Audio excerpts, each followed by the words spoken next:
Welcome to this explainer. Today, we're tearing down this whole illusion of AI infallibility and looking really closely at a critical phenomenon, hallucinations in large language models. Look, we live in an era where artificial intelligence honestly feels like magic, right? It writes our emails, it summarizes huge documents, and it answers our deepest questions in literally seconds. But beneath that super polished authoritative interface lies a massive confidence gap. Okay, let's dive into this. It's a serious question. Has an AI ever confidently lied to you? Maybe you asked it for a summary of a meeting, some random historical fact, or a tricky piece of code, and it handed you an answer that looked absolutely flawless, but actually turned out to be completely made up out of thin air. Honestly, if this hasn't happened to you yet, it definitely will.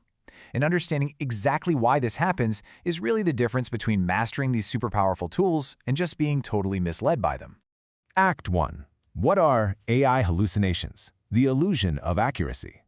So to truly master this technology, we really have to drop the magical thinking and look at the cold, hard reality of how these tools actually operate. Let's start by defining the core problem we're facing here. So, an AI hallucination is actually a term borrowed right out of psychology. Just like a person hallucinating perceives something that simply isn't there, an AI hallucinating generates content that has absolutely zero basis in fact. But here's the kicker. It presents this information with absolute, unwavering confidence. These little slip-ups can range from, tiny factual errors like getting a date wrong to just complete top-to-bottom fabrications. The most dangerous part isn't just that the AI is wrong, it's that it's confidently wrong. And this brilliantly illustrates what's going on. Think of the AI like a student who totally skips studying for the final exam but is just incredibly articulate. Instead of leaving the page blank, they stitch together this highly convincing essay completely out of thin air. You see, the model isn't maliciously trying to lie to you. It's really just weaving together a plausible-sounding answer based on the patterns it learned during training, but without any actual ability to check its own facts. Act 2. Why AI makes things up. Pulling back the curtain.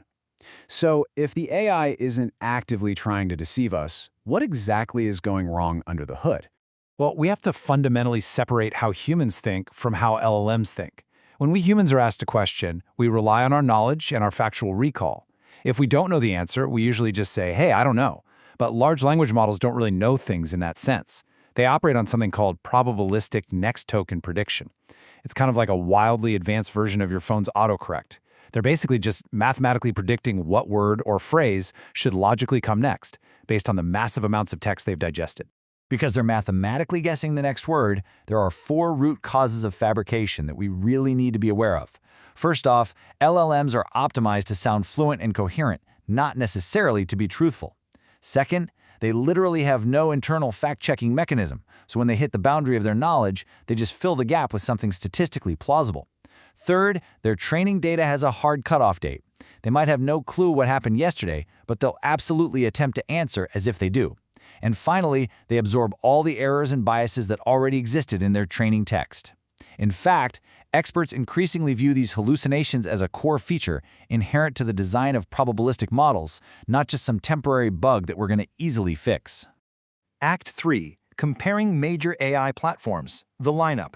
All right, now that we know why this happens mechanically, let's evaluate the major players in the AI space and balance their incredible strengths against their specific failure modes. Now, what's really interesting about this slide is the fascinating pattern that emerges when we look at specific failure modes. ChatGPT is absolutely amazing for storytelling, right? But 62% of verified users have noticed occasional confident inaccuracies. We're talking about inventing non-existent case law, or, get this, in one forensic test, fabricating the exact timestamp of a server failure. Meanwhile, Google's Gemini struggles with opacity. Researchers actually found it could be manipulated into generating entirely fake medical citations. Then there's Claude, which is designed to be highly cautious, but 24% of its users still cite hallucination risks, often around vague legal instructions. And DeepSeek, the really popular open-source model, wrestles with a 33% error rate, which really highlights the factual consistency challenges that open-source models are currently facing compared to the proprietary ones. But hey, we can't forget about Perplexity and Copilot. Perplexity is designed as a heavy-hitting research tool that cites real web sources, but it has this incredibly insidious failure mode called context overlap. It's actually been caught attaching entirely fabricated claims to very real, legitimate-looking citations. Like this one time, it confused a film's working title with a Family Guy parody movie of all things. Microsoft Copilot, on the other hand, carries a very different kind of risk. Because it lives right inside the trusted productivity tools we use every day, like Word, Excel, and Outlook, users are way more likely to just give it blind trust, treating its unverified outputs as totally finished work. And honestly, this blind trust is exactly what we need to be guarding against. Okay, it's not all doom and gloom though. The industry is making some massive strides. To put that into perspective, Google's Gemini 2.0 Flash 001 recently achieved an amazingly low hallucination rate of just 0.7% in 2025 benchmarks. And Anthropic's Claude 4.1 Opus, it actually hit a flat 0% hallucination rate on a specific benchmark. How is that even possible? Well, simply by refusing to answer when it was uncertain. It turns out you produce way fewer hallucinations just by confidently answering fewer questions. Act 4. Danger in high-stakes domains, escalating the stakes. While those recent improvements are super promising, we really need to shift gears here to serious caution. A tiny error in a casual email to a friend is one thing, but the consequences of using AI blindly just skyrocket when we're talking about critical fields. The reality in the workplace is pretty shocking. According to the Stanford AI Index 2025, in real-world enterprise-level prompts across major models like ChatGPT, Claude, and Gemini, hallucination rates can hover anywhere between 33% and 42%. Let that sink in. That means in a standard business setting, up to 4 out of 10 outputs might contain some level of absolute fabrication. Let's move to this chart and see how this builds a truly terrifying picture when we break it down by industry. The risk is heavily skewed.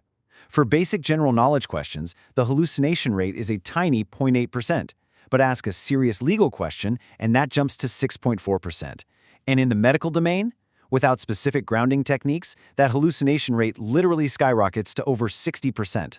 These aren't just numbers either, they translate directly into real-world catastrophes.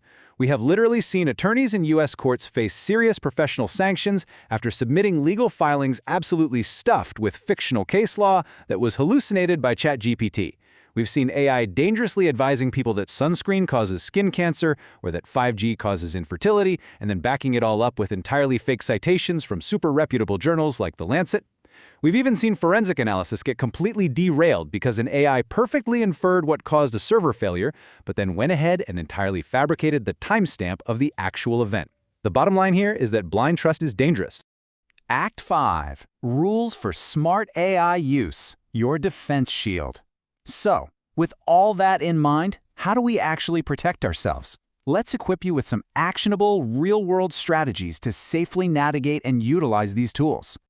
Take a close look at the bottom of the interface the next time you fire up ChatGPT, Gemini, Claude, or Copilot. You are almost guaranteed to see a variation of this exact phrase. AI can make mistakes. Verify important information.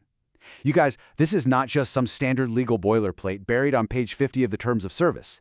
This is a genuine, honest warning placed front and center by the tech companies themselves. It's basically an outright admission that their products simply cannot guarantee accuracy.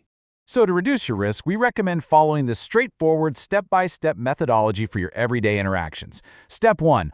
Always use web search-enabled modes whenever they're available. The data actually shows that without web search, hallucination rates can jump 3 to 5 times higher.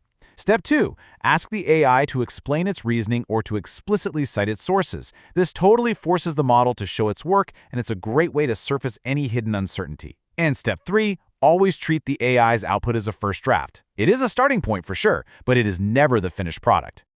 So, the crucial point is that it all comes down to a few golden rules. Never rely solely on an AI for consequential decisions. I mean, whether they're medical, legal, financial, or academic. You absolutely must verify facts, citations, and statistics by going directly to the primary sources. And honestly, perhaps most importantly, be highly skeptical when the AI sounds overly confident. Because in the wild world of large language models, overconfidence is actually a massive red flag. These platforms are extraordinarily powerful tools. They can amplify our productivity and our creativity in ways we literally never thought possible. But they are not infallible oracles. Used carefully, they are incredibly useful. Used without scrutiny, they are going to mislead you with absolute unwavering confidence. So, I'll leave you with this thought to chew on. The next time an AI gives you a perfect-sounding answer, are you going to blindly trust it, or are you going to verify it? Thank you so much for joining me for this explainer, and stay curious.